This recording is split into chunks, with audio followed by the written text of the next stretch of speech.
It's another week of racing, which means we get to come back to the Radical Race Series, the Battle of the Radicals, where we get to see the SR8 going up against the SR10 at some of the most fantastic tracks around the world. My name is Tristen Herbst, joined in the commentary box today as well by James Parfitt. This is round number 3 of Season 3 of the Radical Race Series. If you've been tuning in for the past couple of weeks, you'll know how intense the battles have been recently between our two SR vehicles. And today we head over to the Barber Motorsports Park, another good technical circuit with a couple more straights being introduced, which could prove to be challenging in terms of which car is going to come up on top. James, how are we feeling for the racing today in the Battle of the Radicals? Well, this is going to be a very interesting one, I think, from these guys. I think they're going to be looking forward to this. This track is really quite interesting. I quite like this circuit as well. You know, it's 2.3 miles. It's not very long at all. We're sitting here, obviously, with the normal 2-race format. We've got 12 laps for race number 1, and then it's going to be 19 laps with a top 10 reverse, which basically means it's a full reverse grid. We're very light on numbers this week. So we'll see how we get on. But you know, I think the racing could be good. At the moment, Heinz Braun's topping it with Simon Renard. Hopefully these two will be battling out as well. Simon taking both wins in the SR8 last week as well. So we're looking forward to seeing how they go on. But I like this circuit. It should be an exciting one. Yeah, absolutely so. And I mean, we're not seeing the typical dominance we saw last week at the Nürburgring in terms of car positioning, because on the podium, we've actually got a mix currently of our car choices. We obviously have the SR10 of Heinz Braun topping it out on the timing sheet with a 1:17.3, and then obviously Renard and Busson following him with a 17.3 and a 17.8. So I'd say it's a little bit more balanced this week around with the Radicals. We do have the BOP as well that we can go through. So currently, as it stands for the Barber Motorsports Park, the Radical SR8 does have a 50 kilogram ballast increase, which means it's got an additional 50 kilograms of weight that it's carrying. And it's got 3% more engine power, so a little bit of a bump so that it gets a couple more kilometers on the straight. Then for the SR10, it's quite frankly the opposite. We've got a 40 kilogram ballast decrease on the SR10, so 40 kilograms lighter, and then 98.5% of the engine. So just about a 2.5% engine cut, 1.5% engine cut coming there for the SR10. So slightly reduced on the straight. We did see it actually, James, at Nürburgring, where the SR10 was slightly faster on the straight. So the balance has come in here for Barber Motorsports Park. And I'm not going to lie to you, excited to see how this is going to go with the two SRs, the SR8 and the SR10. Yeah, exactly. I think that's the thing. They're balancing them out quite nicely, and they're always pretty close together. Generally, the SR8, as we know, has a little bit more power, but obviously suffers with a little bit more weight, and the SR8 a little bit less power and has a little bit less weight. So it's kind of a toss-up of which way it's going to go. But at the moment, as I say, it's Heinz Braun's in the 10 out in front of the 3/8 of Renard, Gullickson and Busson. So let's see what happens. I think it could be an exciting one. I wonder who's going to come out on top, though. That's going to be the thing. Is Simon Renard going to continue with the dominance he had last week? Yeah, exactly. That is going to be the most important question. If you did tune in last week for round number 2, you would have seen Renard absolutely run away with that race and completely pull away from his competitors in second and third. So we could be seeing the same result. Mike Busson's obviously also there. He's just sitting in 4th position as it stands. And then unfortunately, Stephen Mellis not finding too much of a grip right now on his Radical. He's further down on the board in 9th. And if you were tuning into round number 2, you'll know he had a little bit of a difficult event last week and a couple of toss-ups during his race that didn't give him the best of opportunities to finish in some top spots. Unfortunately, with that current qualifying time of a 1:20.0, it's not going to be fast enough to get into the top 5. So he does have 40 seconds left of qualifying. And so let's hope he can put a time on the board. It is a super short lap time. So we should have enough to get past the checkered flag and set yet another. Seeing those timing boards at the bottom, though, it's not looking too good. That first sector is yellow, meaning that it is not faster than a previously set time. So Mellis, unfortunately, not the best qualifying he might be having it today. Let's hope he can do something with it in the race. Sitting a little bit further down on the grid, I think he should be fine, but he's going to have to work hard from the backside. Yeah, absolutely. And I think one of the things he's going to have to look out for is basically he's got to try and just keep it on track. You know, this week, that's got to be the main aim, right? At the end of the day, he's got to try and keep it on track, and we'll go from there. But let's have a look at the grid for the first race and see how these guys get on. Yeah, absolutely. There we go to round number 3, obviously Barber Motorsports Park. And here's your starting procedure. It is Heinz Braun in the SR10 who started up in P number 1. Simon Renard, who ran away last week, he sits second. Oleg Gullickson managed to get up into third just in the final closing moments. Mike Busson pushed a little bit further down to 4th position. Ray Peasley does get into 5th. He also had a couple of bumps there in round number 2. So let's hope for a little bit more clean race coming into round number 3. Patricio Silva does come into 6th position currently in the SR10, and then Robert Woodward just behind also in the SR10. Phil Glover, also a couple of accidents he experienced last week at Nürburgring. Let's hope for a little bit more of a cleaner race for him. Then that's obviously going to be 9th for Stephen Mellis in the SR8. Dominic Pavera down in 10th with Bruno Vitorino in 11th, the final driver of our 11-car grid. But heat number 1 is officially getting a away here. Remember that the Radicals do start on a standing procedure, not rolling start like the normal GT3s most people are used to watching. This is proper Formula style, and we'll get to see the cars pulling right off of the block in the next couple of seconds. And there's our gantry lights right at the top side. As soon as they go green, you can see the red is counting up. It's 5 red gantry lights, and it is officially lights out, and away we go. It is a pull-off there that's well sat on by Heinz Braun, but Sean Renard already alongside, trying to cup on the outside line of the corner, heading into the first couple of segments here of the Motorsports Park. You can see the rest of the drivers all behind, trying to follow in the similar line patterns to keep up with the top 2 who have, again, not been able to run away here, Renard or Braun. So they're definitely in the mix, and it's actually a mistake there from Renard, and Busson has found a spot going straight up into 2nd position. Their great move. Unfortunately, Dominic Pavera suffers a bit of a spin, and all the way down to 11th he goes. But so far, not the worst start you could experience with the Radicals.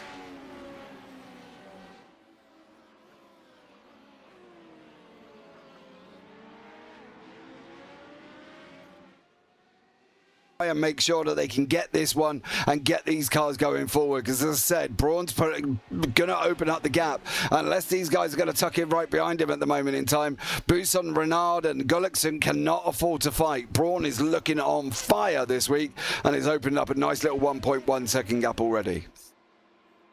Yeah, and I mean, that 1 second gap is quite prominent at this specific track, especially with it being a super short track layout here. In terms of the Radicals around here. So extending it slightly, it's pushed down slightly towards a 7/10 gap. So it looks like Mike Busson a little bit more speed through that final corner. That drags them back up towards the restart of the lap. So only 15 corners in this track, but obviously very short in terms of actual corner distancing. Most of the drivers still within a good fighting chance, but up in front, Heinz Braun is just going to be holding on for now. Oleg Gullickson is under pressure from behind. Ray Peasley is going to be looking for a possible move soon. You can see the live timings board is getting close, and there's the dive. Ray Peasley coming in, but too aggressive on the back end of the SR10 and just losing it on corner exit. That's something we saw at Nürburgring quite frequently with the SR10, just not having the grip on corner exit. And unfortunately, that's been a huge effect to him and Oleg Gullickson's battle. Yeah, definitely. He went in a little bit hot there. He couldn't get the car stopped, unfortunately for him. He's now going to have to go once more and try and get on top of him. It's very, very difficult indeed in this SR10 to get it stopped at the best of times, especially as you can't really engine brake from it. You can't just blip it down and hope it stops. It won't do that. You have to get to a certain amount of revs before it will change gear, and that's the problem. And I think Peasley really did suffer with that. They're going in through turn 14 at the moment. 14A and then round into 15. Braun's still out front, gap still 8/10, but they've got 2.7, and Patricio Silva leading the charge of Vitorino, Gullickson and Peasley here, trying to play catch up at the moment. They've got to stop fighting though, Tristen, because if they don't stop fighting, then front three are just going to motor away. Yeah, that's exactly what they're doing at the moment, because Patricio Silva is receiving a lot of pressure, like you mentioned, from Vitorino and Gullickson.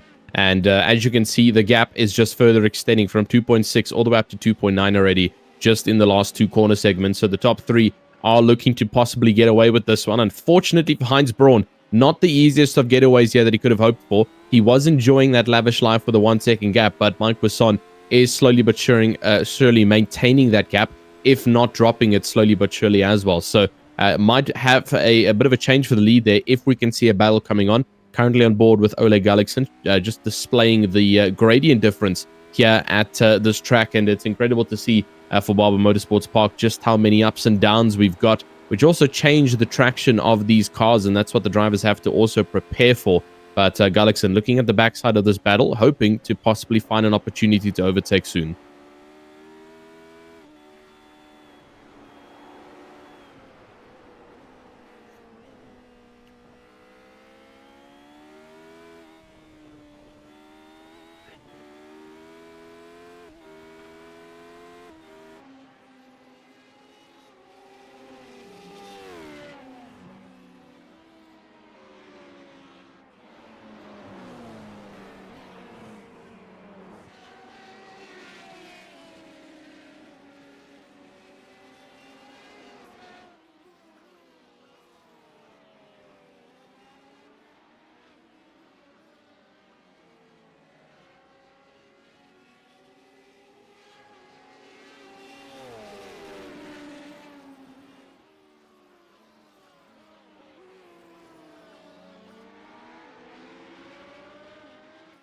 On the racetrack, and that's the thing. I think that chicane going through 7A, 7B is very interesting indeed. So lots still happening here as well. It does look like Dominic Pavera has another little bit of drama. Unfortunately for him, he's now 8.2 seconds back away from Stefan Mellis. Stefan had his own little problem earlier on, of course.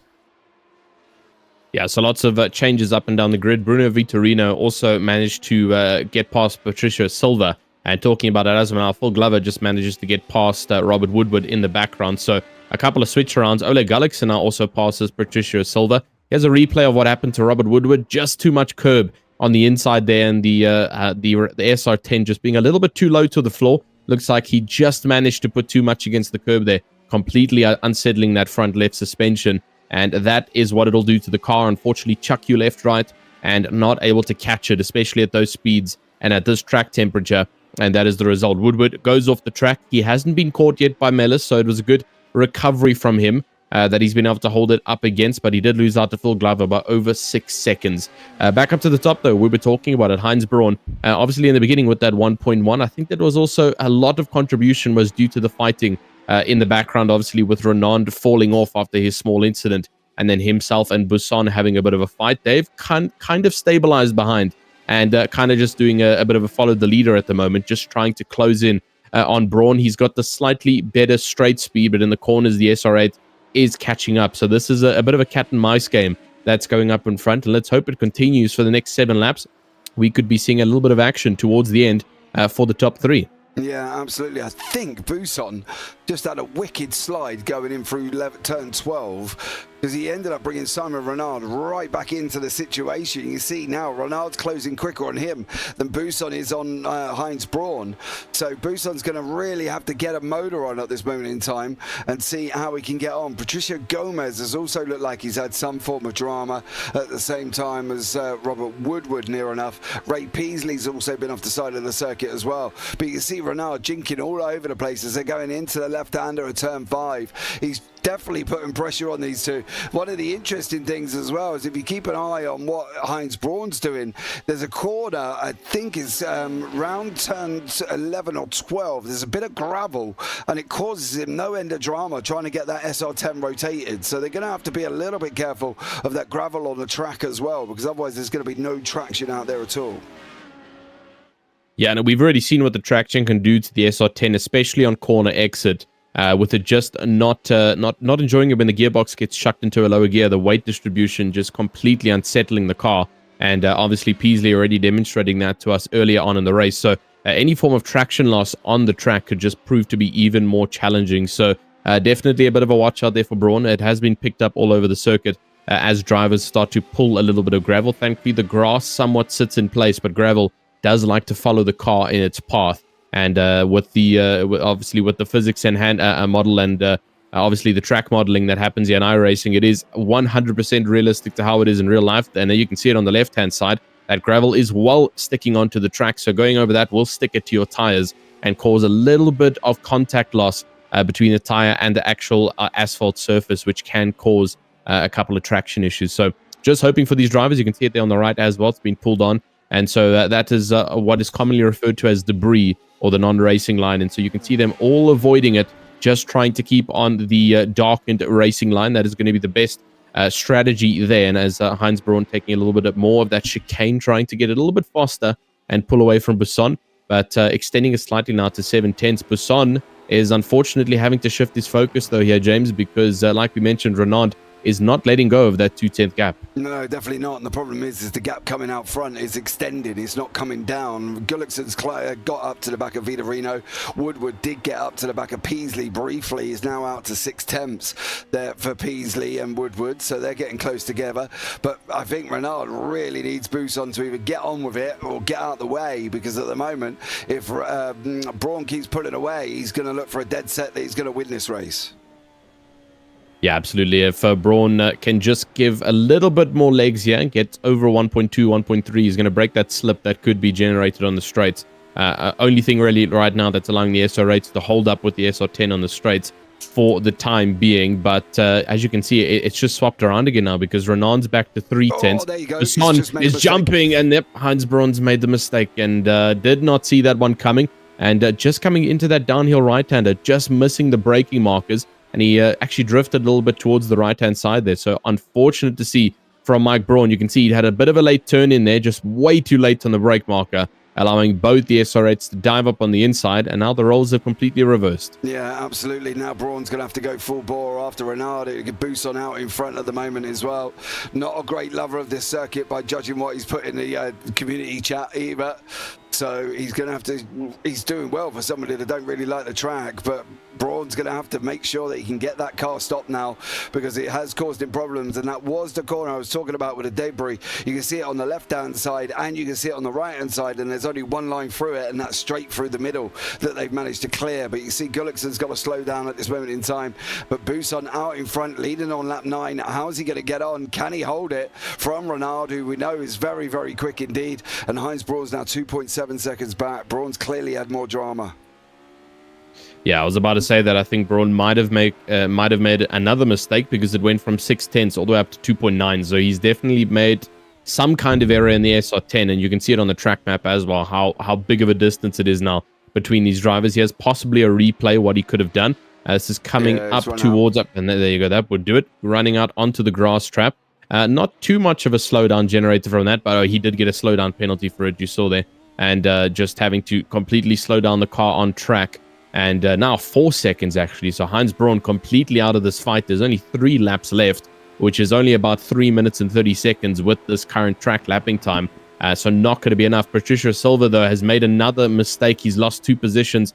Down to 9th he goes. Ray Peasley and Robert Woodward get up ahead of him. So what has happened here to Patricio Gomez Silva? This is coming up towards the top section of the track. Again, into this downhill left-hander, and I have a feeling he's going to lose the rear. Indeed, he is. The SR10 proving its notorious behavior and throwing the rear out. Yeah, and unfortunately, he's just got to sit there and wait for Peasley and Woodward to go past. But you can see Bernard's closed the gap to 1/10 now. He's bringing it back down again. Busson's tapping on the brakes. He's trying to get that 8 rotated, trying to get on his way here. He wants to take this victory, but can he take it? That's going to be the question. These guys coming into the left-hander at turn number 5. Downhill braking. We've seen the problems the 10's had. He's got to make sure he can hook it up and get around that corner. No real drama. And off they go once more. This is going to be a thrilling battle to the end of the race. I'll be interested to see who can hold this one. Yeah, Renaud almost went for the dive there, actually. Looked a bit onto the inside, but realized he was running out of track and out of actually braking meterage, and realizing the cars were coming to a stop, and just had to reevaluate there. Tucked back behind Busson and actually lost a little bit of time there from the extra slowdown that he received from that. So unfortunately for Renaud, he's got to choose a good time and a good place to make this overtake. He is right on the rear here of Busson, but the issue is he's running out of time. There's only going to be 2 laps left of this race, and with such a short lapping time, there is not a lot of time to decide where and what you want to do. You can see right on the rear of that SR8, and just not enough to get past. He's got to do it strategically. He's looking on the inside here for turn number 1. It's a bit risky, though, and I think he's going to hold on just for the time being. Yeah, I think you might be right. The question is can he hold on till the end? That's going to be the thing. Look how close Renard is. They're tucked in right behind him at the moment. He's running him down into turn 5, that long looping left-hander that leads into 6. This is the one with the gravel little bit problems. Renard again looking to dive out. Buson makes it through. Gravel on the left, gravel on the right. They've got to go through the middle. They do go through. And at the moment, Buson's still holding on. But he's only got 1.5 laps, literally, before to hold on to this. But Renard ain't got long, mate. No, he definitely does not. Just coming up towards the end of it now, and he also had a bit of a squibble there onto the exit of one of the corners, I believe, turn number 4, just coming out and just too quickly on the throttle. That unsettled the car slightly over the curbs, which increased it by about 0.7 of a second behind Buson. So he's really got to make 0 errors here if he wants a chance at this. We are coming up yet again to the final 14th corner. Which will round us onto the 15th corner, and around the outside he's looking. That's a little bit, that's quite a wild approach, I've got to say there from Renard, trying to take the outside line on a corner that's dipping inwards, and as you can see, it has not given him any advantage whatsoever, and still not able to get past. On other notes, though, Vitorino has caught up quite drastically to Braun, but I don't think it's going to be enough before the end of the race. No, he has closed the gap down. It was out about 2 seconds. You see, we know Braun does some drama, but we're on to the final lap. It's what's Buson going to do on the left-hand side. He goes defensive. Renard tries to go around the outside. One of them's going to be on the gravel. One of them's going to be on the gravel. It's Renard. He can't get the exit grip here, and now he's got to fight once more. Buson's defending for his life at the moment, and Simon Renard is putting them all under heaps of pressure, and they've only got literally 6 corners to go now after this one before the end of this race.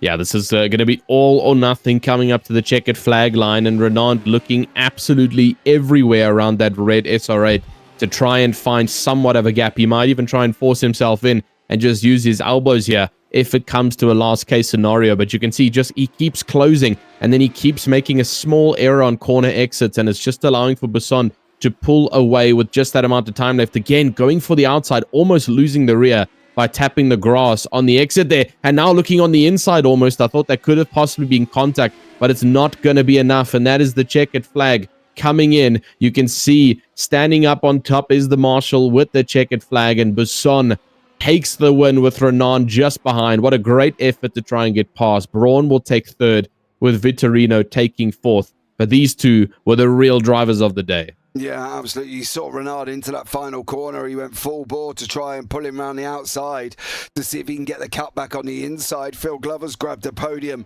in the SR10s. He's got 3rd overall. Robert Woodward in behind that. We've got Stefan Mellis and Ray Peasley. Both of these guys have had a little bit of drama, but it looks like Peasley's going to come out on top this time. He gets that 9th place over Stefan Mellis, and then Dominic Pavera is going to come across the line in 11th. But great fighting from all of the guys. Pavera not having the greatest race. Silver lining, he will be on pole position for race number 2. Yeah, it's going to be a good switch around for himself. The top 12 obviously being swapped up, but only 11 cars on grid. So Pavera will start first with Mellis and Peasley on the podiums as well. Top 10 reverse. Stefan Mellis will get top pole. 10. Yeah, top 10. Sorry, Stefan Mellis will get pole. Yeah, so that's just unfortunate for Pavera. He's been knocked out, staying 11th for race number 2. That's not going to be a good motivating point. Buson is going to take 1st for heat number 1. Obviously, Renan follows. Heinz Braun will take 1st for the SR10s, but 3rd overall. Bruno Vitorino just behind in 4th. And Oleg Gullikson in 5th position. That's 3rd for the SR8s. Full Glover, Robert Woodward taking 6th and 7th position. Patricia Silva taking 8th with Ray Peasley down 9th. It is Stephen Mellis who takes 10 and will start on 1st in the feature race. And unfortunately, Dominic Pavera, just the only driver in our knockout zone here in terms of the rotation for the feature race. And he starts 11th, all the way at the back of the pack, which is going to be super unfortunate. But good news for Stephen Mellis, I suppose. Let's hope he can use the advantage and try and get his nose out as far as possible from the rest of the grid. I'm sure he's going to love the fact that you keep calling him Stephen when it's Stefan. Apologies. He'll message me later going, who is Stephen? Who is this Stephen guy you keep talking about? But yeah, I don't know. I don't know if he's gonna love being up front, because it hasn't really been a track that done anything major at. I'm a little bit worried that he could end up causing a little bit of a bottleneck, but let's see how he gets on, shall we, and see how he does. Yeah, absolutely. For Stefan up in front, apologies about that. Well done, Stefan Mellis, he's got the good old recovery before the feature race. So a bit of a warm-up there for the drivers, just to refamiliarize themselves, as if they didn't just do 12 laps around the track, but just to put the forefoot forwards and hope for a better race number 2 for some of the drivers who unfortunately had a few spots of contact. Ray Peasley getting into a bit of an argy-bargy there with some of the drivers.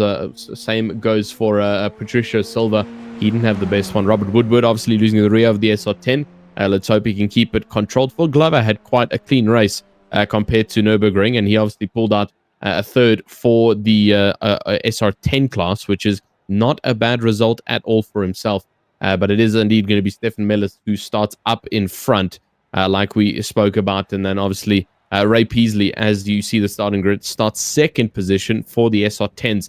Patricia Silva and Robert Woodward. So primarily a SR10 podium spots here because of the reverse. Phil Glover takes 5th with Ole Gullikson down 6th position. Now Bruno Vitorino 7th with Heinz Braun 8th position. 9th is going to be Simon Renaud, and 10th for Mike Busson. And unfortunately 11th, Dominic Pavera, who finishes 11th in the sprint and is unfortunately going to start 11th in the feature due to just missing out on the top 10 flip. Yeah, unfortunately, it's a bit of a shame. That's kind of what you want to aim for when you come into race number 2, but lights coming on, bud. Yeah, lights are coming on indeed. The gantries are there and getting ready to go. It's going to be interesting to see the pull-off, and there we have it. It is lights out, and away we will go with Stefan Mellis up in front in the SR10.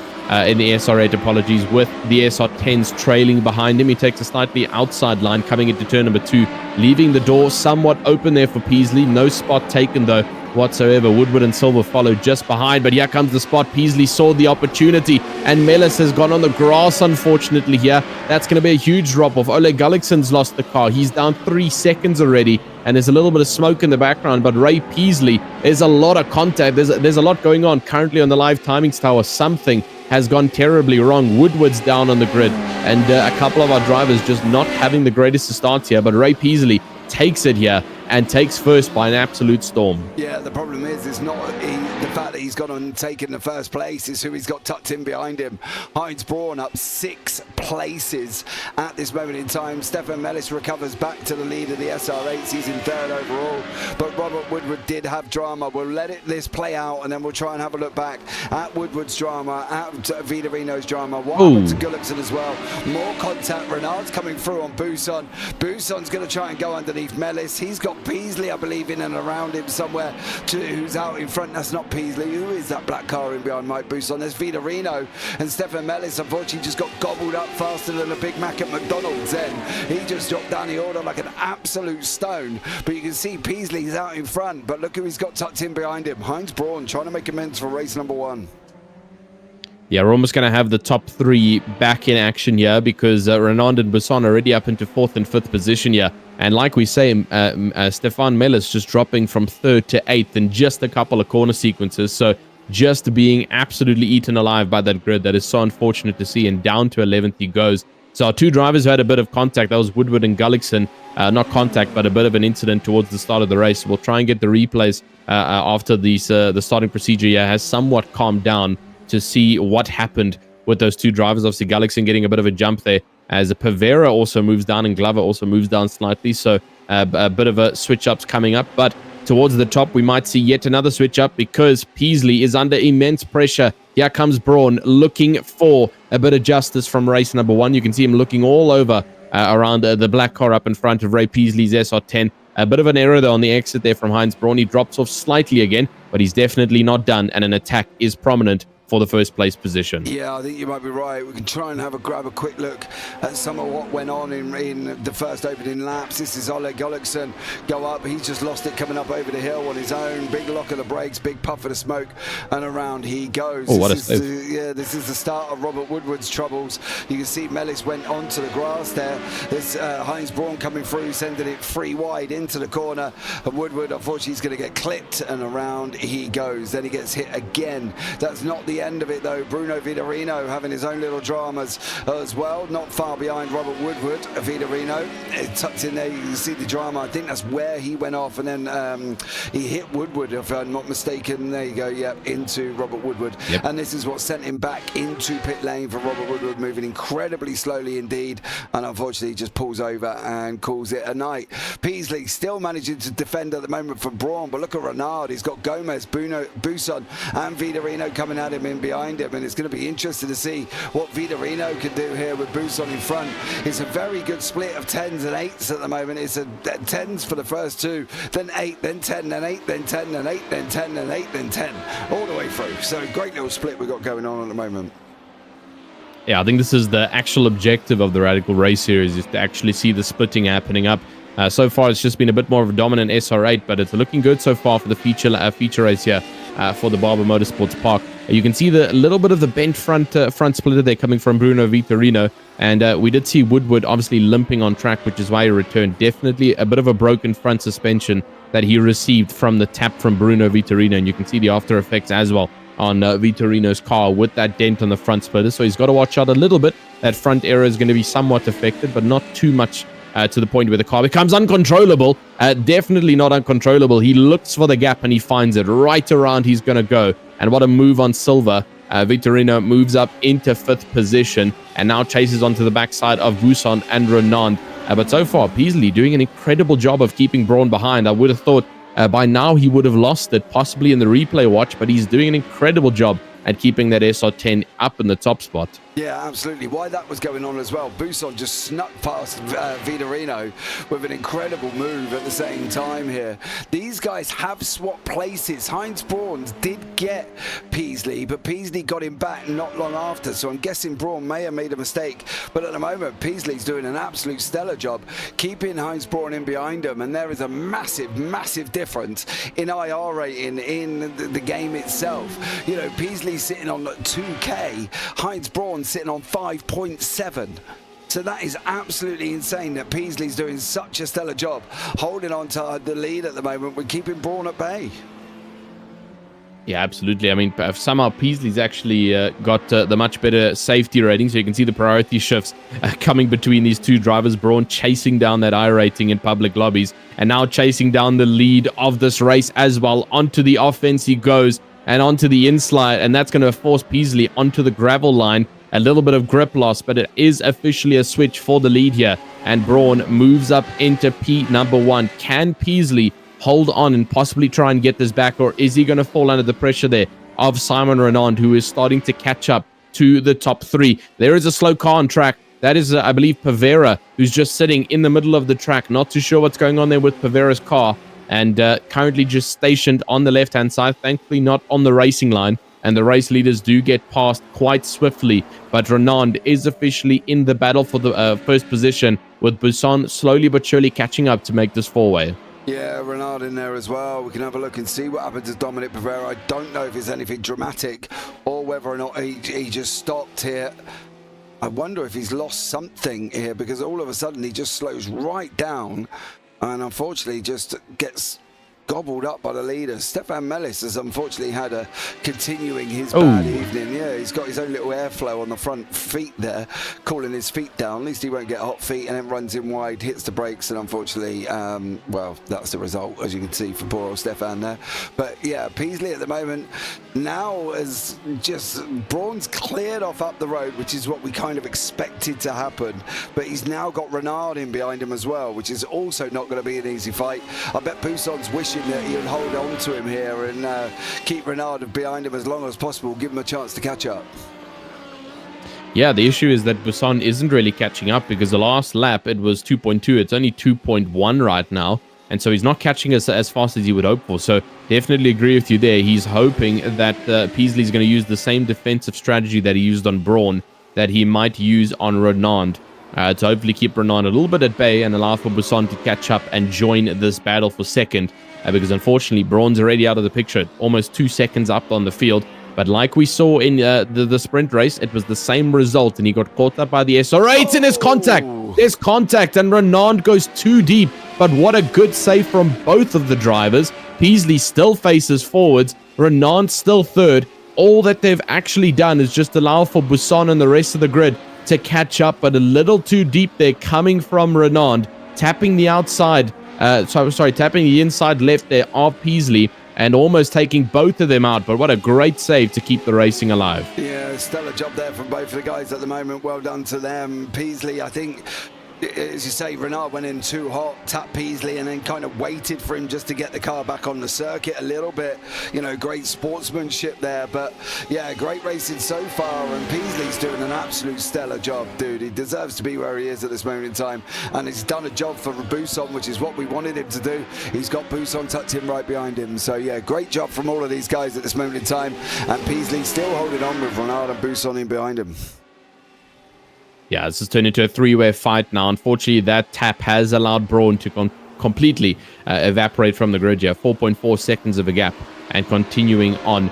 This could actually turn into a four-way fight potentially. You do see Vitorino is indeed catching up, 0.8 of a second behind in 5th position, and he is going to be catching up slowly but surely. So let's wait and see if this goes four-way. It is definitely looking like it might.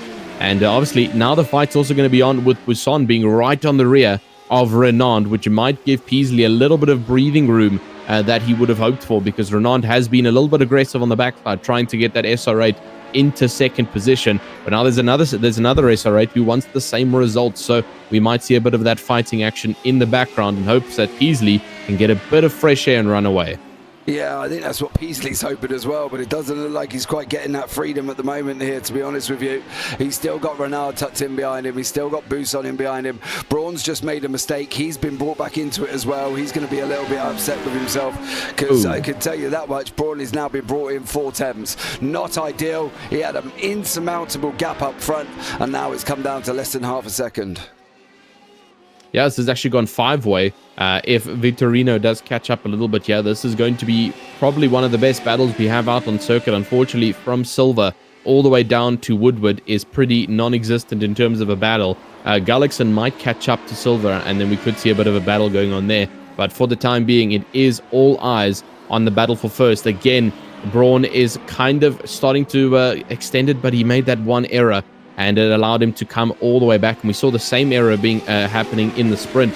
And so Braun just not too consistent with that car up in front. He's quick, no doubt about that, but he's just not getting the consistency he needs to stay ahead and keep far away from 2nd place, because as you can see, it's extended again to 1.2. Peasley's doing an incredible job at keeping the SR8s at bay, and it's allowed for Vitorino to now fully join into this fight. It is officially 4-way for the battle for 2nd, and those SR8s and the SR10 at the back are going to duke it out. Hopefully, Peasley can keep the lead here and keep all the chaos behind him while he focuses on Braun. Yeah, it's going to be hard, dude. He's got Renaud in behind him. That's not going to be an easy feat by anybody's standards. Braun should have had this wrapped up, goes and makes a mistake, opens up to 1.3, now coming down again from 1.6. He's got to try and get that car comfortable. He definitely is quick, Braun, but he's got to just make sure he can hold on. Renaud doing a stellar job, Buisson doing a stellar job in behind him, and then of course we've got Vitorino who's going to be pushing on him. Behind that, Silver and Gullickson are also not a million miles away. 3.3 seconds might sound a lot, but when these guys continue to fight, it only takes one to go in deep and dive on the inside, and then it causes drama. That gap will come down very, very quick with Silver and Gullickson. So we could end up with a 6-car fight, but it really does depend on what goes on in this group. Yeah, absolutely. 6-car could even turn into 7-car. Yeah, if Braun makes a similar mistake and pulls himself back into the battle here. Not going to lie to you, in terms of an entertainment perspective, that would be the ideal route.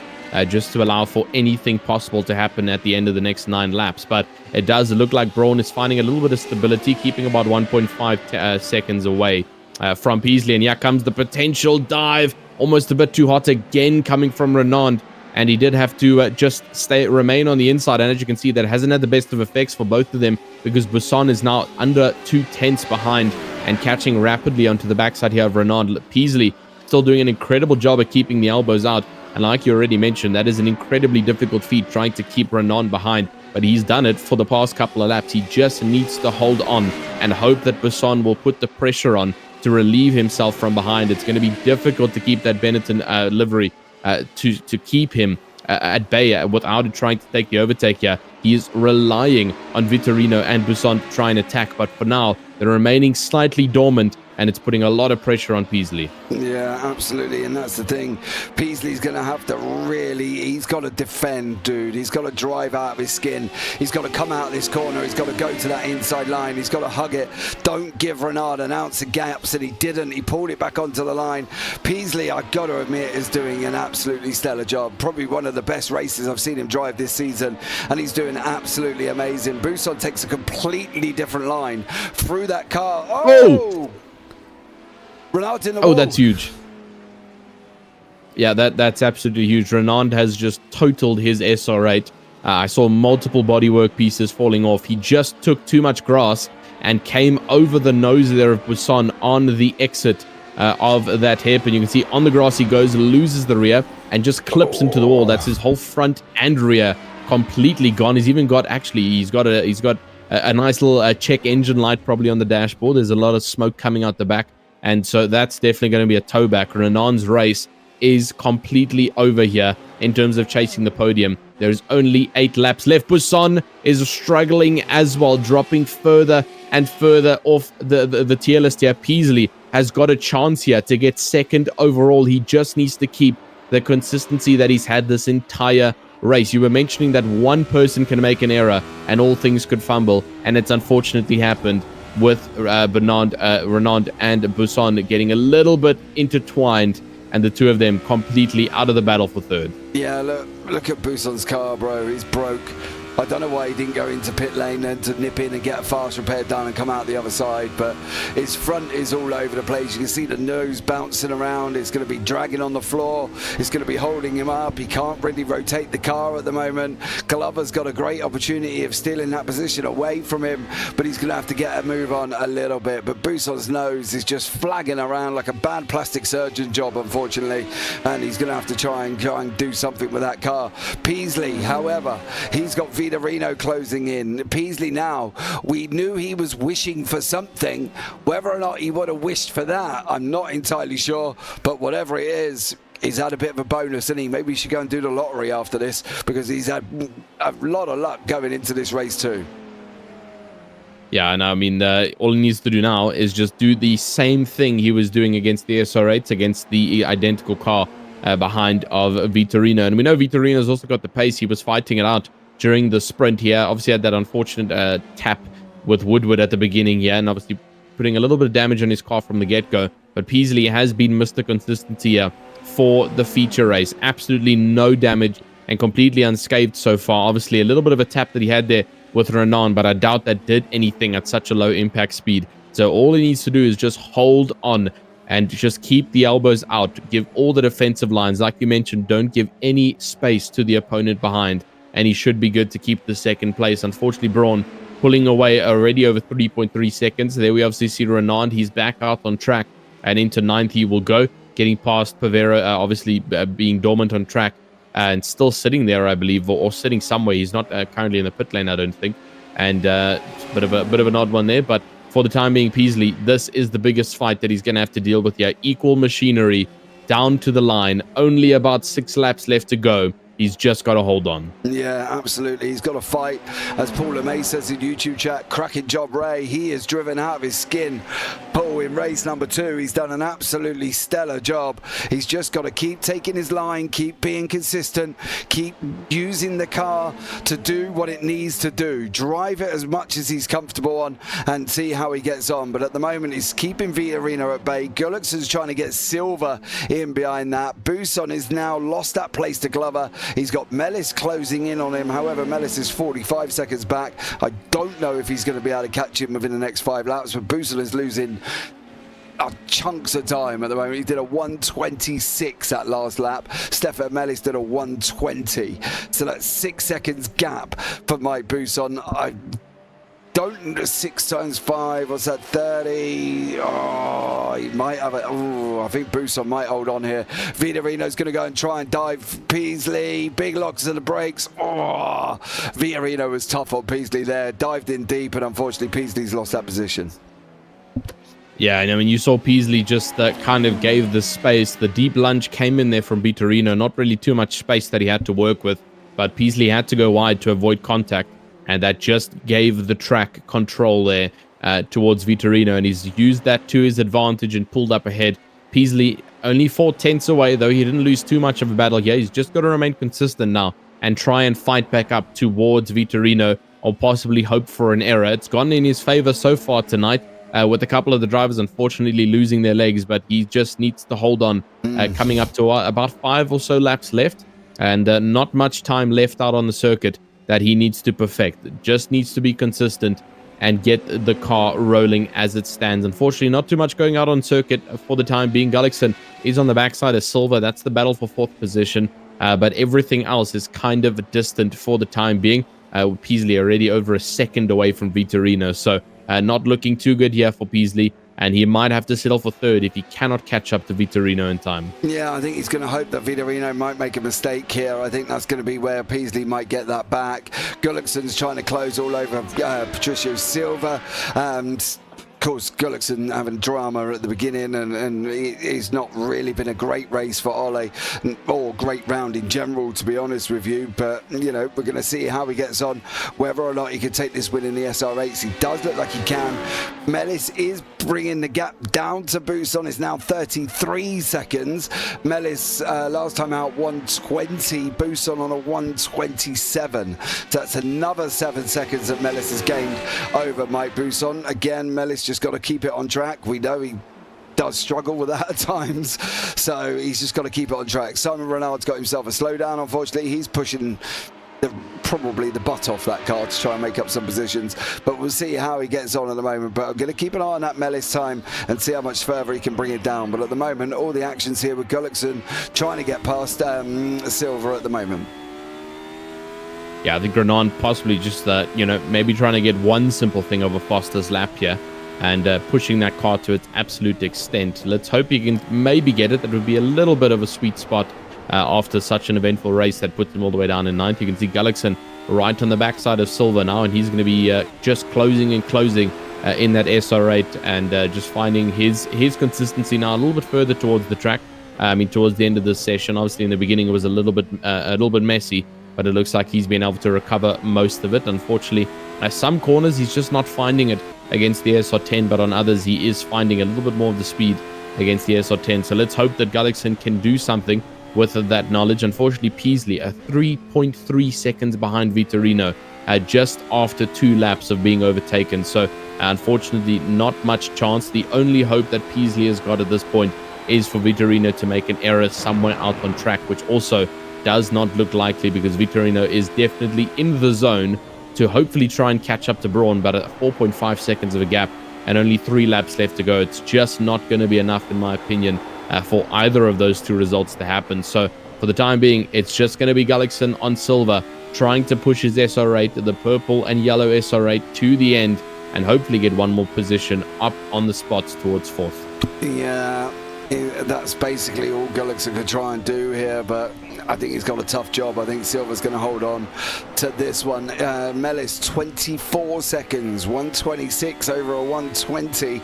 I don't think he's going to have enough laps. I think Buson is going to hold on here, but Mellis is probably going to keep pushing until what time he absolutely gives up. But I think Buson might just about have enough. He's having a dreadful trying to drag that car round, and unfortunately for him, he's losing slow time. But he is still sticking second in the SR8s, which is kind of a silver lining, really. Yeah, that is definitely true. I think that's what he's just trying to hold, and I think the pit stop and repairing the damage, I believe, would have just put him a little bit too far behind, and which is something he did not want to do this late in the race. And like you were talking about it, 21 seconds behind is Mellors. Buson's currently losing, if we look at the telemetry, about 6 seconds a lap. And so with only 2 laps left to go, the maximum, if he, extends that to maybe 28 seconds, maximum he could lose here is about 15 to 16 seconds in the next, and we've only got 1 lap left. So, and 20 seconds behind is Mellis. I just don't think it's going to be enough there. We did see an attempted overtake from Gullickson, almost performing it on Silva, just not enough though to get past. And Gullickson's time is running out. He's back up to 5 tenths behind. We're going to be heading on to final lap next lap. So he needs to do something now, or he's going to be stuck behind Silva's car, and he's going to have to settle for 5th. It is still going to be 1st, though, in the SR8. So Gullickson also should just remain consistent not possibly spin himself out, which could cause further complications with regards to Buson and Melis in 7th and 8th. Yeah, I think this is the thing. I don't know. With the 10 having a little bit more power, I don't know if Gullickson's going to be able to get there. I've got to be honest, I'm a little bit skeptical as to whether or not he can get there. For our point of view, we'd love for him to be able to get there and bring on a race over the last lap or so, because we've got our leader just going round the final couple of corners. He's going to take the white flag very, very shortly. But I just don't know if that 8's quite got the pace to be able to clear Silver at the moment. Yeah, I'm just not seeing it. I mean, he got close there on the exit of turn 15, bringing it home to the checkered flag line, but just wasn't able to stick at the SR10, just having so much better power and the raw speed on the straight. You can see there's a huge difference between the SR8 and the SR10, and this is where Gullickson's being thrown a bit into the background here and just not able to render something. He needs to use the SR8's advantage, which is the slight cornering advantage and the handling advantage that it's got over the SR10, but he's just not able to abuse it enough compared to what Silver's times are currently doing. And we're already officially on that last lap, and really first place of Braun, heading into that turn 7 segments through the weird chicane. He's already onto the back straight as we go on, and so not a lot of time left to play with here for Gullickson to try and do something. No, definitely not. I think he's going to be too far away at the moment. I don't think he's going to quite get there. Heinz Braun has only got a couple of laps to go. Couple of corners to go, and then he's over the line. Yeah, you can see it. He's already on to turn number 14 now, breaching it to turn 15, the quick left-hand flicker. And the man who beat his consistency out from race number 1, the sprint race, didn't get it right, has been able to get it right this time around. And coming across the checkered flag, it is indeed Heinz Braun who takes the P1 spot. The German driver is going to be happy about that one. Vitorino does get himself a soluble second, with Peasley a little bit further behind, 7 seconds, unfortunately, but still on the podiums overall and on the podium spot for the SR10. Silver takes 4th, with Gullickson just staying behind in 5th, but does take P1 for the SR8 class. Melis and Renand already crossing the checkered flag from being a lap behind.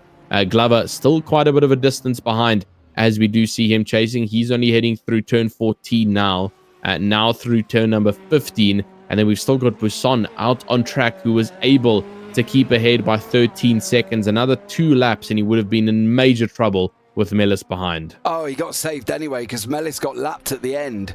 So Melis had 1 less lap to go after him. As you say, we don't think he would have got there anyway, but it would have been good to see Melis to try and get there for the last time. But yeah, Buson's managed to bring it home. Or has he brought it home in 7th? Oh, he is, because he's going to be the last one finishing anyway. So Mike Buson there is going to trot that car back to hopefully over the line, but he's going very, very slowly. Not quite sure what he's up to. Yeah, I don't know. It almost looks like he's ran out of fuel in that SR10.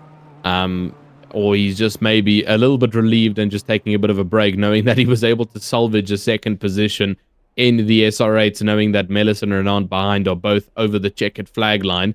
And so he can somewhat breathe, but this is not looking good. He's almost coming to a complete standstill. Okay, there's a little bit of acceleration, but I think that might just be on the downhill. Thankfully, he is on the back straight. So I'm not too sure what's going on with Mike Buson's car. Possibly a bit of a fuel issue as he tries to limp across the checkered flag line. The ending is an uphill, as you can see it by the camera's angle, and he is slowing slowly but surely, but he's just going to make it. And there's the checkered flag line, and Buson does settle for second in the SR8s. Yeah, I don't know what was going on there, but the final results of race number 2 on your screen, bud. Yeah, absolutely. It is indeed Heinz Braun up on top. The German driver, the number 86, takes the win overall. And for the SR10s, Bruno Vitorino does take second. Ray Peasley is third, with Patricio Silva taking 4th position. Ole Gullickson taking 5th with your P1 for the SR8s. Phil Glover a little bit further behind in 6th, with Mike Buson and Stefan Melis taking 7th and 8th, obviously with 2nd and 3rd in the SR8. Simon Renand a little bit further down in 9th position overall. Dominic Pavera and Robert Woodward not having the races they would have wanted, ending off well behind the grid. Woodward obviously taking the DNF after his hit, and that is officially it. That is the racing done and dusted. I see we do have 2 people in for an interview this time around, which is good to see. Actually, 3 people have jumped into the box, which is lovely to see. I'll go ahead and take the first, and then James, you find to take the second? Yeah, that's cool. I'll bring in Heinz Braun for you, and you can have a chat with Heinz. There we go. Heinz, welcome in to the commentary box. You're live here on JP Broadcasting. And I mean, we just got to talk about it, man. I mean, what a recovery from race number 1. Having a little bit of a squabble there and actually losing out on the win, and to the great recovery of race number 2 and taking it home across the checkered flag line. How did the track feel here at this Barber Motorsports Park? The track felt very well. I like the track. It's not that common or driven very often, but it has a nice flow, and once you get into it, it really makes a lot of fun. Yeah. Incredible stuff. And I mean, just talk us through. I mean, you had a couple of small moments through race number 1 and 2. Obviously, here in race number 2, you started pulling away there from Peasley, and then you had a bit of an error. What went wrong in the SR10? Yeah, it's always like coming out of the tight corners and how you get on the throttle. So if you are too much on the throttle and still turned in, the rear tires come immediately, and then you have to catch it somehow. So this is what I was trying. I was trying to push a bit for lap times, because in the first race I couldn't so much because it was not really a wobble. I made a mistake in the fuel calculation. I did for the fuel was only for maybe 10 laps full of pushing, so I had to at least save fuel for 1.5 lap. So that was the point. I thought I have to let the SAI 8 guys battle for themselves to at least cover the 3rd place. So that's just as explanation for the first race. Yeah. There we go. Thank you so much for the explanation. Next week, you do head to Autodromo Internazionale Enzo Edino Ferrari, or better known as Imola, in the SR8 and the SR10. How are you feeling for that circuit? Yeah, it's also like that track. It's a more common and more often driven. I think the competition is higher, and I hope there will be also more attendees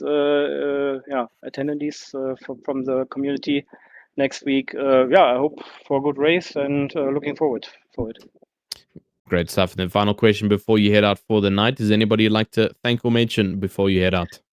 I thank the community, you guys, for doing a good stream. I would like to watch after, and just keep on and have fun with the races here. Incredible stuff. Thank you so much for joining us. That was Heinz Braun, our P1 finisher in the SR10s for race number 2. Who do you want to bring up, Mike Busson or Phil Glover for your interview? I'll have a chat with Mike, who has taken the win in race number 1, and then he had an incident in race number 2 where he was losing 6 seconds a lap to the people in behind him. Mike, how are you, sir? Evening. How's the wrist? Arm. Broken in 2 places. Got to go back to the hospital tomorrow. Thank you very much for asking. I wasn't really worried, but I thought it would be like a nice little segue into which arm is it? How did you do it? Well, it's a bit of cramp, mate. It's my left arm, mate, and doing it. I will not explain on stream. I will talk to you about it another time. If it's sexual, I don't need to know full stop. It is not, Mike, by any shape or forms at all. It's my realisation that I am officially old. So there we go. Anyway, back to the racing, Mike. You won race number 1 there, son. You had a great little battle going on with Simon Renard. Yeah.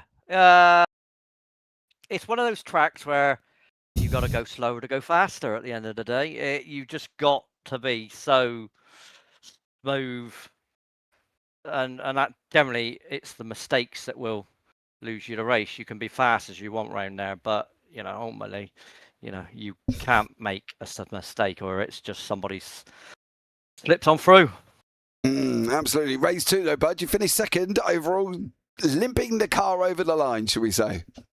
Yeah, obviously Simon had a little mistake and collected me, and the nose cone was half underneath the car, and all I hear is George's little voice in my ear going, "Oh, you've gone off complete 50% of the race, so I'm not going to give you any points." Oh, for God's sake, I'm going to have to keep going.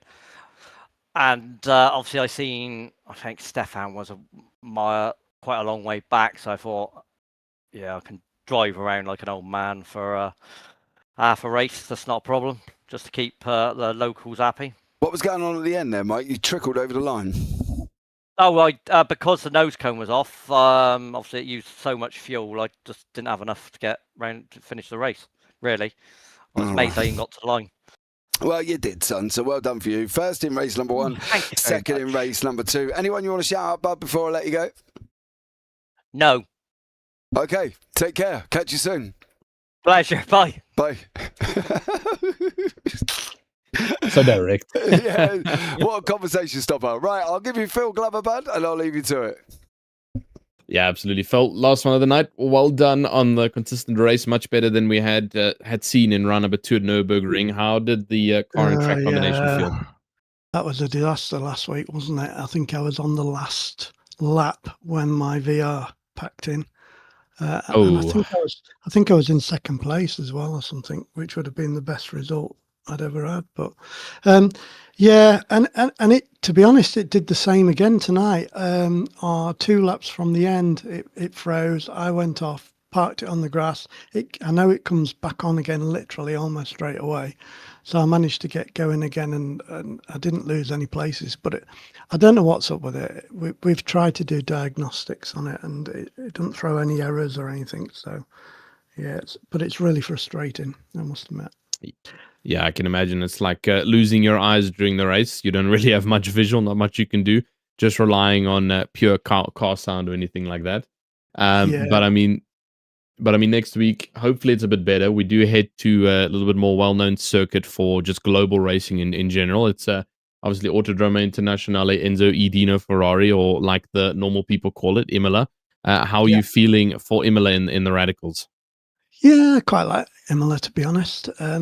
Yeah, we'll give it our best shot and see how it all goes.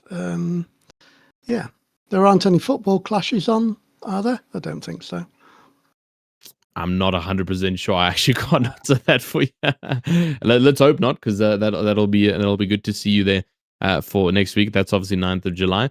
And I mean, before you head out of the box, is anybody you'd like to thank or mention? Well, you guys as always, and George. I know George has not managed to get on the grid much this season, but obviously he does a lot of work tirelessly in the background. So yeah, to those, please.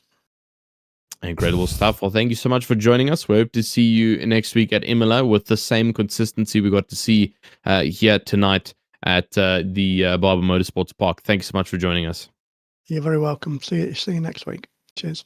See you soon. And that was Mr. Phil Glover. And that officially brings us to the end of it. It's been a fantastic round here for round number 3 at the Barber Motorsports Park. Any final comments, James, before we head out? No, looking forward to next week. See how we get on. Going to be a good one, I'm sure. So keep an eye out for that as we head to Imola next week. Yeah, absolutely. Imola is going to be a great track. We've been live tonight for round number 3. My name has been Tristen Herbst, joined in the commentary box by James Parfitt here at JP Broadcasting. We'll be back same time next week for Imola. A great track, a bunch of cars. The Battle of the Radicals returning yet again. We'll see you next week. Have a great night.